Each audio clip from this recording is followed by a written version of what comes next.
Hello, everyone. My name is Julie McVey, and this is Unordinary Made Ordinary, where we talk about extraordinary experiences of everyday people. And today, our guest is Kristin Butler. Welcome, Kristen. Thank you so much for having me. I'm very happy that you are here. And I know you are very busy, and I know we don't have a lot of time. So, if it's okay with you, can we just jump right in to your near-death experience and like walk us up to approaching that and then how that happened and walk us through it? Okay. Do you Okay, want me thanks. to include anything from my past that, Yes, anything that you feel is relevant and you feel comfortable sharing, I'd love to hear it. okay. Okay. So, I will first start off with saying that I am a single mother. I'm a student. In my past, I've been diagnosed with post-traumatic stress disorder. This is before my NDE, due to childhood trauma and domestic abuse throughout my life. Um, Mm. uh, as far as paranormal stuff, I've always had a very strong intuition, and I don't know if that was just from the childhood trauma and having to read the room and read people and learn how to do that. It kind of became second nature, except for I kind of always discounted that feeling or that voice inside of me. After my NDE, I've learned to trust myself, and if I knew then what I know now, it probably would have saved me a lot of heartache and trauma over the years. Um, I've actually had two distinct NDEs. My first one was in about 2011, where I didn't know it was an NDE at the time. I'd never heard of near-death experiences. I'd never even knew anything about it. Even after this, the most recent one that was in 2017, I still had never heard of it until I started kind of searching groups, or I kind of started searching things I was going through. And I found the near death experiences group on Facebook, which has been a lifesaver to me because it really made me feel like I wasn't alone and that I wasn't crazy, and that what I went through was a near death experience. My first one, I was shown clearly in my life review of my second near death experience. My first one, I was electrocuted. I touched a live nail on a big outdoor generator. It blew my hand back. My vision went black, and my vision came back very slowly, and everybody was just staring at me. It was really wild, and I thought I had died and been transported to an alternate universe for about three days. And so, Did you um, bring back memories of these alternate universes? no, I just thought that that's what had happened because this life didn't seem real. I didn't Oh, feel um huh. I don't know how to explain it. It felt like this wasn't the life that I was in. You know what I mean? Prior to that. So, And but you don't so, remember them, but you came back and you're thinking, this isn't real.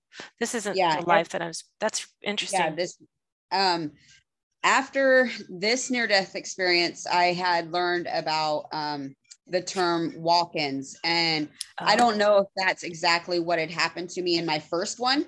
uh-huh. But I know that after that first one, I didn't feel like myself. I felt totally different, and it was really, really wild. After the second near Wow. death experience, I felt like I came back, Oh, like my higher what? self had been up there somewhere, and I had heard this term soul counseling. So, like during that Wow. whole time that I was gone, my soul was being counseled, and I was like being held. I was still waiting to Interesting. come back. Okay, Um, so 2011, you feel there was a walk-in. Maybe we should yes. explain what that is for listeners who do not know what that is. And then Um, 2017, your second NDE, and you switched out again. It yes. sounds like. Yes. Okay, what's a So, walk-in?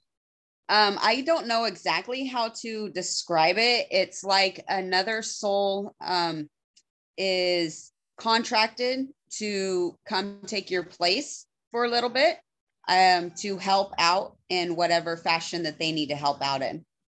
Whether it's tailored to whatever life path or whatever's going on in your life and whatever's been agreed upon beforehand.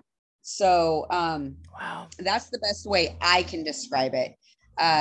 Like your body's still here and there's still like a little piece of you, but like your higher self is still there, but there is another soul, maybe your ancestors or somebody you knew or something that kind of comes in and takes your place for a little bit.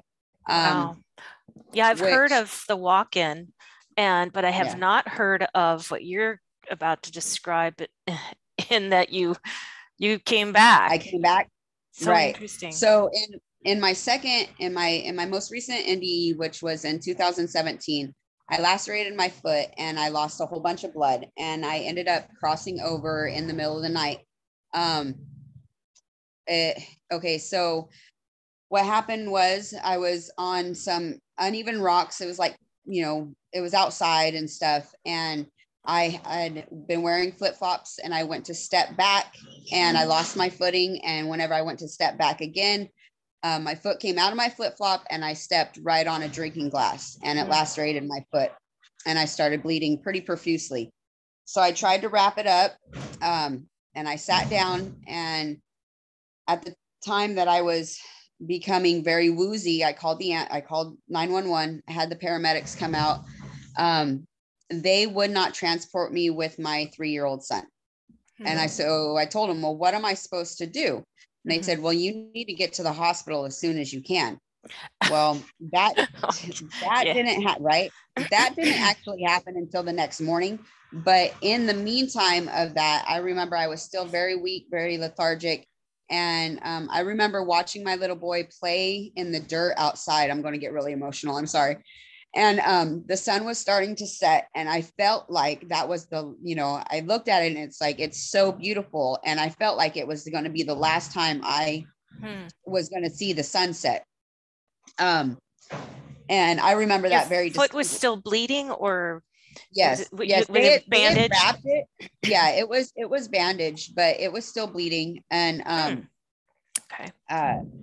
Like I said, I think I had lost so much blood during that time because I was already very woozy, very, very lethargic. And wow.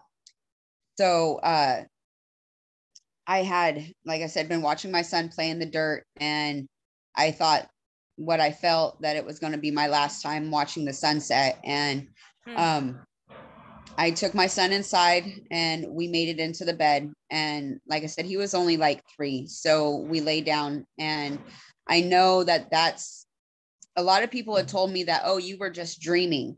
But what I went through was more profound than just a dream. So I know that my spirit left my body. I had like a hybrid NDE. So at first it was very hellish. I heard screams of torment. I heard people calling my name. I felt like agony in my soul.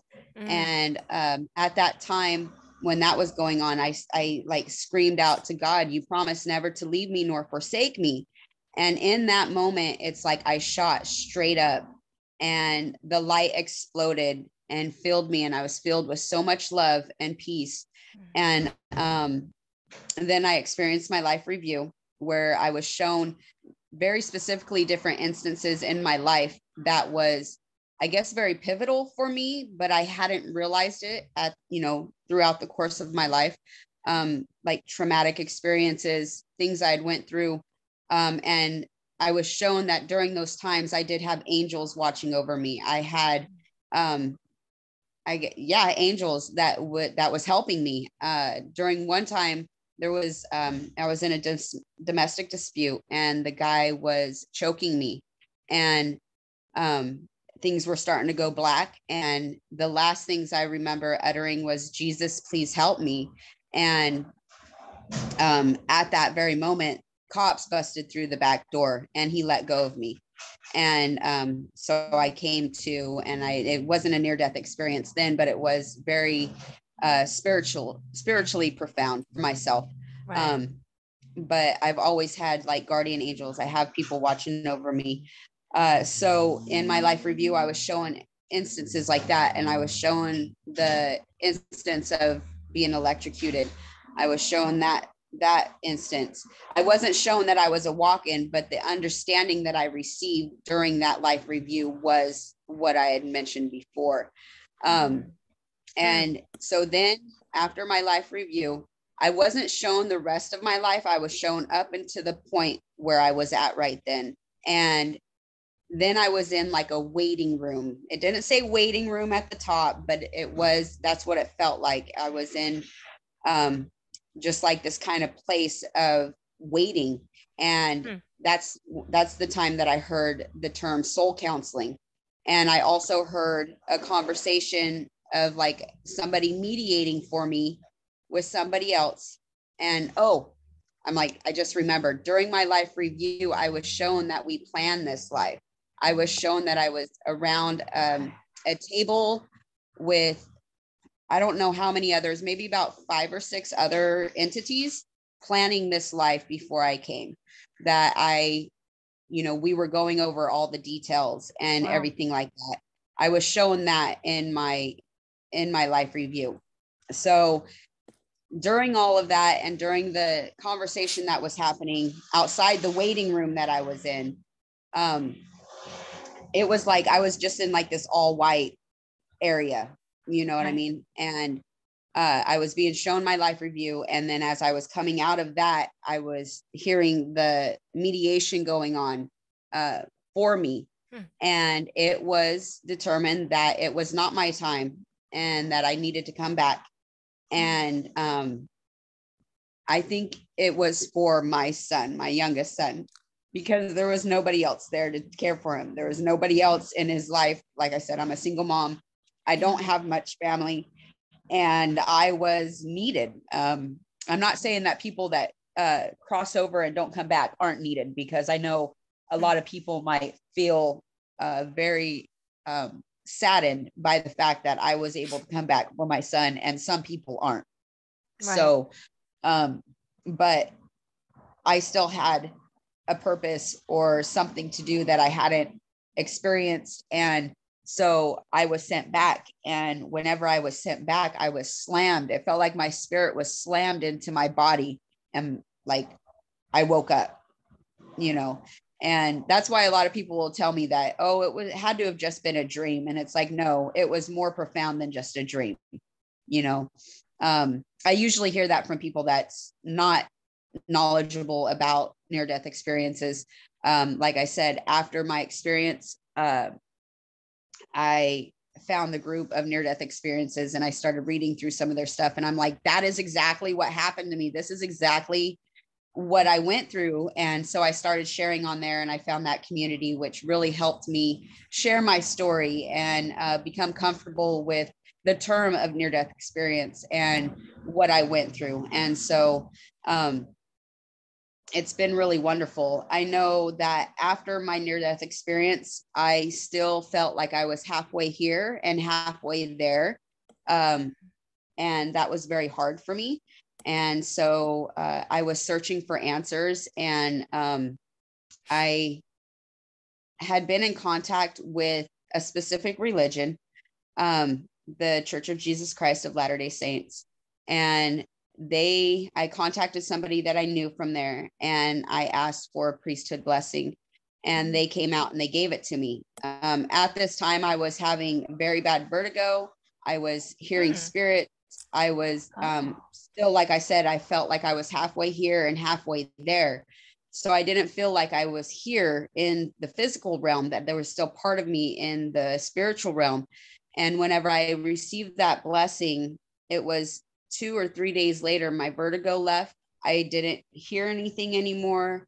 I felt like my spiritual feet was planted back in my body, back in the here and now. And I was able to move forward with my healing and with my life and being a mother and doing what I had to do. Yeah. It was after that I went back to school, because I had been in school for a little bit, about a year prior to my near-death experience. I was receiving like C's, some D's. I wasn't really getting all very good grades. Since I re-enrolled again for psychology in 2018, I've gotten nothing but straight A's. Everything just seems to come like that for me. And that was actually a dream of mine whenever I was in like 8th grade through high school, was to study psychology and become a psychologist.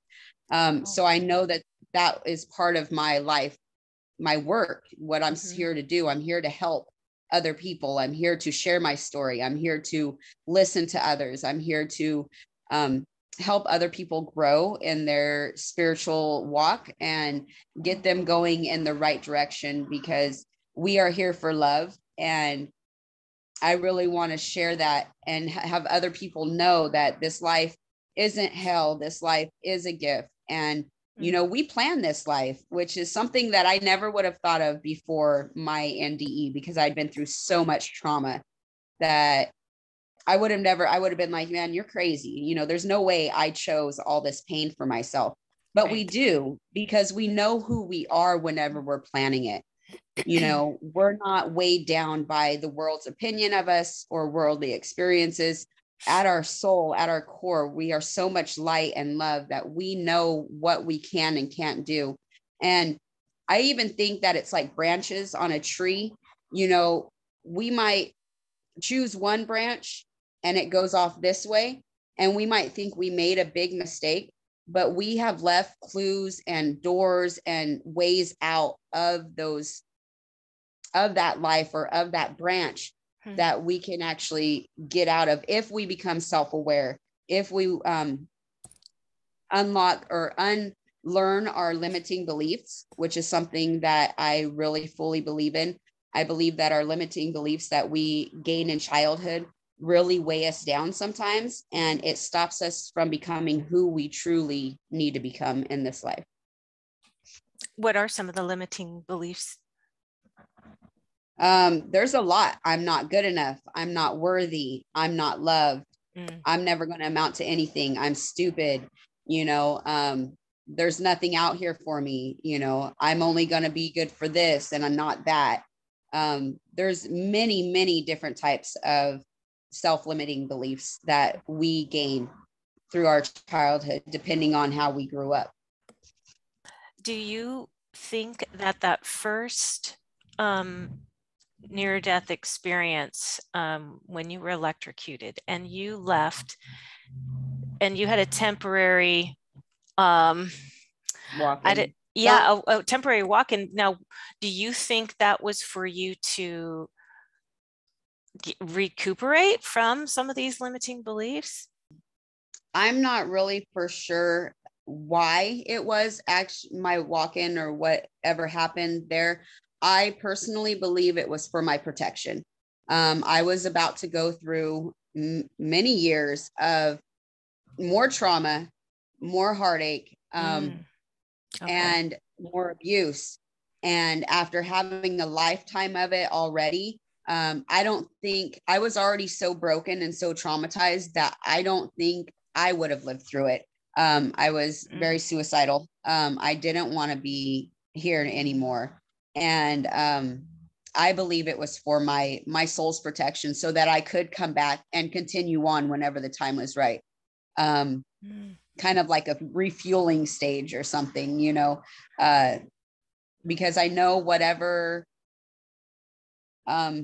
guardian angel stepped in for me during then kept me alive, kept me going, and kept me strengthened. You know, it was like we were still bonded in some way, shape, or form. I don't know exactly how, but it wasn't technically me, because I was a lot different after that experience. Then I even felt like it wasn't me. You know what I mean? I felt like it wasn't myself. I didn't have the same feelings that I had had my whole life. It didn't feel like I didn't have any aspirations. I didn't have any dreams. I was just kind of like stuck in that spot.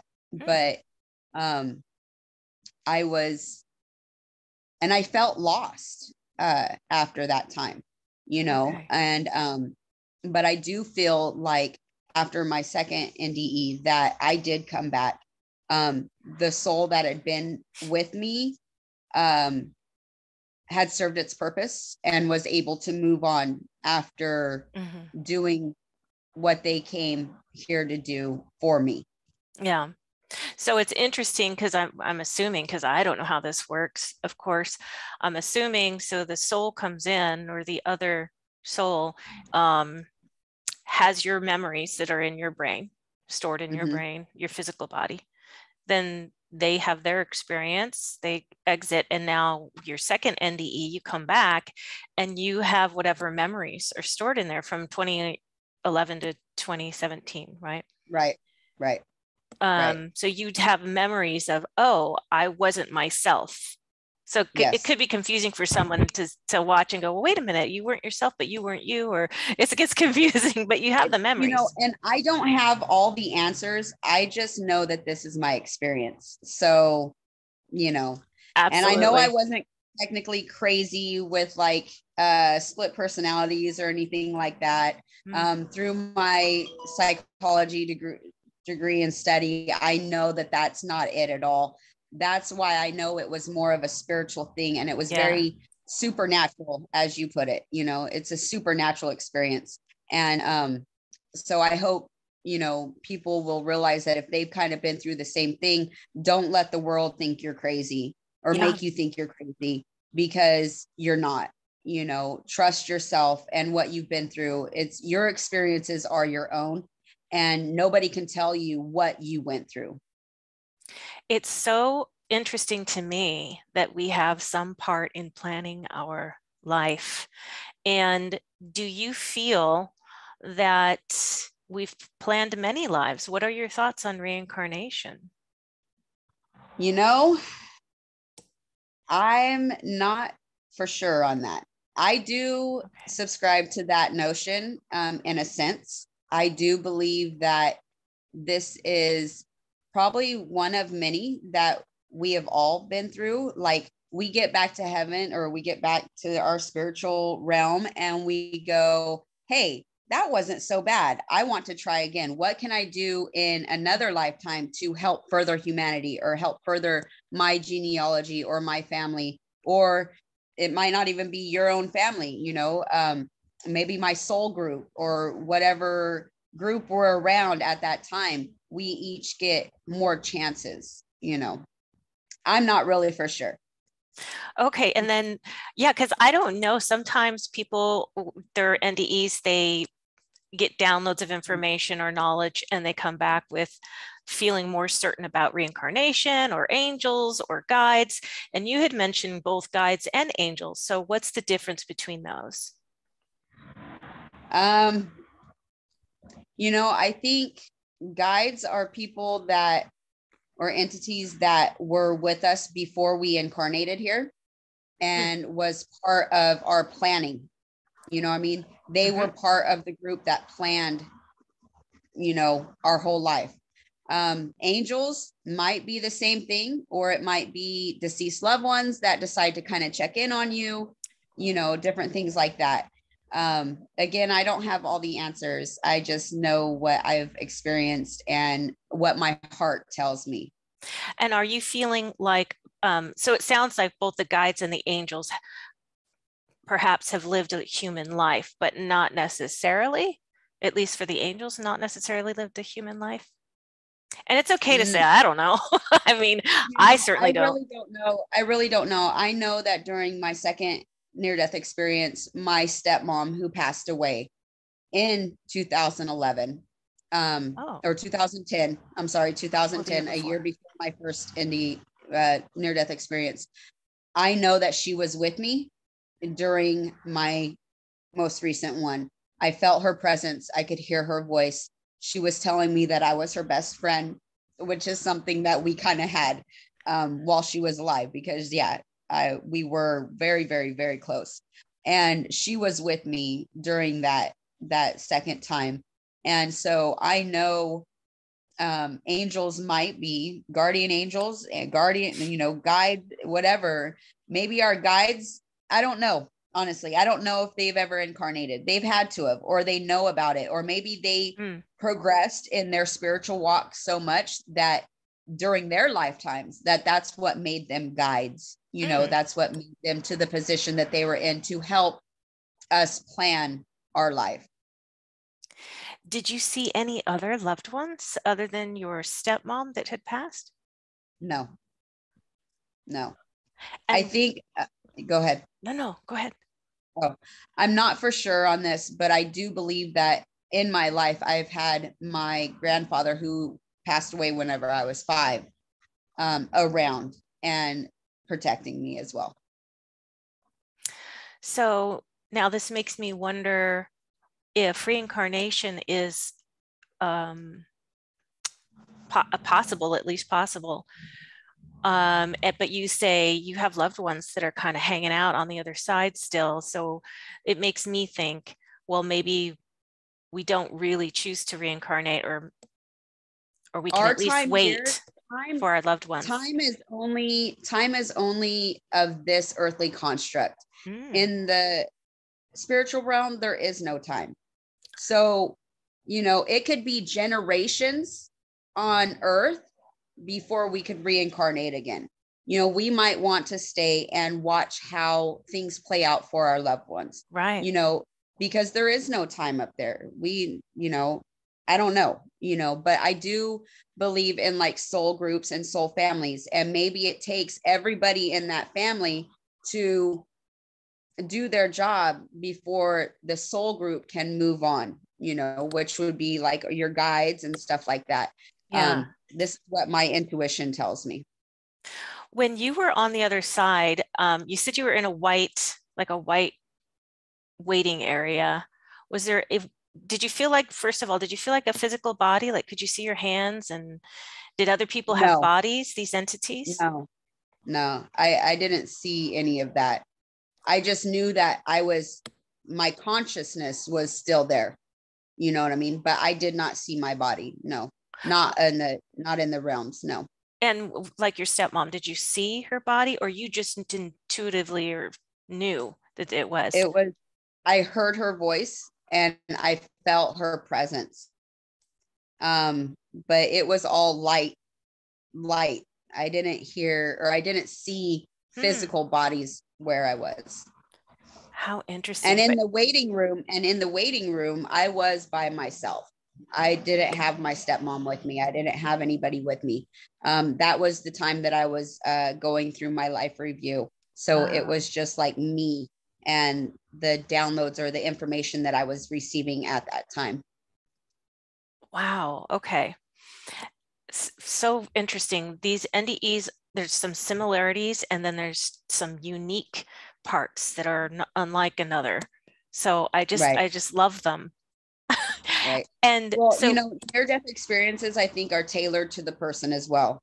You know what I mean? Not everybody's experience is going to be the same. There's going to be a lot of similarities between this or that or this and that, but we each experience it differently because each one of our lives is different, is what I think.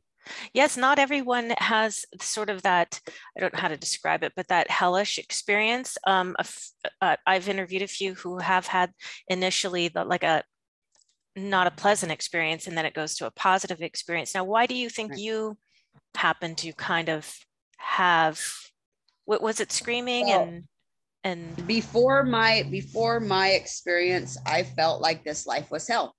I was like, there's no way I could have planned this. This life has to be hell because it's just full of pain and misery and this and that. And, I feel like I was shown what I was shown to show me that this life was a gift, that this life is not hell. This life can be glorious. This life, we can make heaven on earth. This life is worth living and striving for what we want, for our dreams. We shouldn't be living it to please other people. We should be going after what our soul's desire actually is, especially if it's good. If it's bad, not so much. But, if it's good, definitely go for it, Have your goals changed then since before and after the NDE? I feel, well, like I said, I feel like I came back as myself.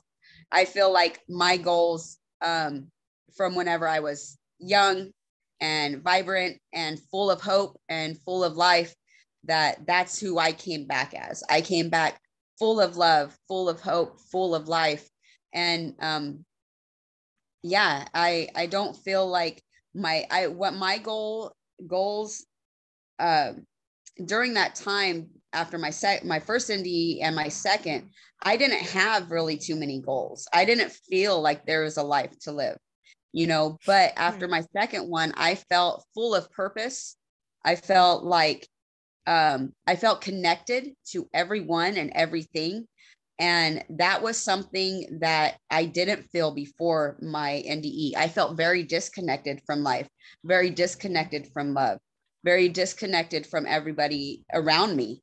And after my experience, it's like a total change. I feel so connected to everybody. I feel like I relate to people so much more. I see the beauty in the world outside. I see the beauty around me. And I'm just so thankful to be here still. What about your feelings about death? Did that totally change? Or, I mean, because you did have a little bit of now, yeah, the only thing I'm scared of now about death is leaving my children too soon. But whenever it's my time to go, I can't wait. It'll be glorious. Okay. Yeah. Because you felt that sense of unconditional love you had mentioned. Yes. I know that there's nothing to be feared on the other side. I wonder to myself, because you had 2 NDEs, and I can't help but wonder if some of us are wired differently and have I don't know if it would be the ability, but tend to have maybe an out of body or near-death experience more easily than others. Do you know anything about that? I don't. I don't know if it comes with being wired differently or just our soul's purpose. Some people understand it, some people don't. Maybe that's just part of the game. Yes. Well, would you say you are less or more religious now, or maybe just more spiritual? I've always been spiritual, but I am a member of the Church of Jesus Christ of Latter-day Saints, and I love it. There's a lot of their doctrine that seems to line up with what I learned in my NDE. Before, I was a baptized Baptist, which it was heaven or hell. Okay. You don't do this, you're going to hell. You don't do that, you're going to hell. And with this religion, we don't believe that. Everybody is a spirit child of God. Everybody gets to go into a state of glory after they die, and that we plan this life. All of these things kind of lined up with my NDE, and that's why I am a member. I've been a member since 2018, and I love it. They seem very inspired. There's some of their talks that they give, I'm like, that is truth. That is so much truth. I'm not saying they have it 100% either. We all have room for error, but their principles and what they believe is very close to what I experienced in my near-death experience. Interesting. I did not know that about their doctrine. So Baptists, you did believe in Jesus, and yes, and this religious group, and you didn't meet Jesus though when you had your NDE? Not face to face, but there was somebody mediating for me. So I don't know who exactly it was, but interesting. Okay, very interesting. And so, okay, I'm gonna have to get going though. So right, because you have to go pick up your kids. Well, yes. Please share with us how the listeners can connect with you. On Facebook, hit me up.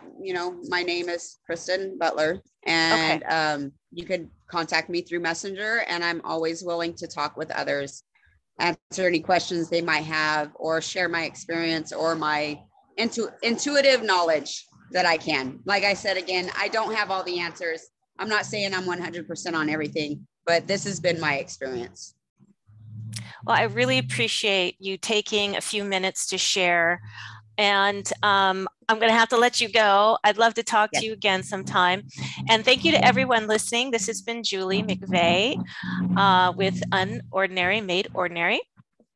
I hope you'll join us next time for another fascinating interview. And if you enjoyed this, give it a thumbs up and subscribe to the channel so you can check out some more of these videos.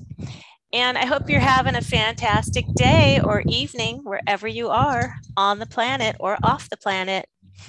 See you all next time. Bye-bye. Thank you. Bye.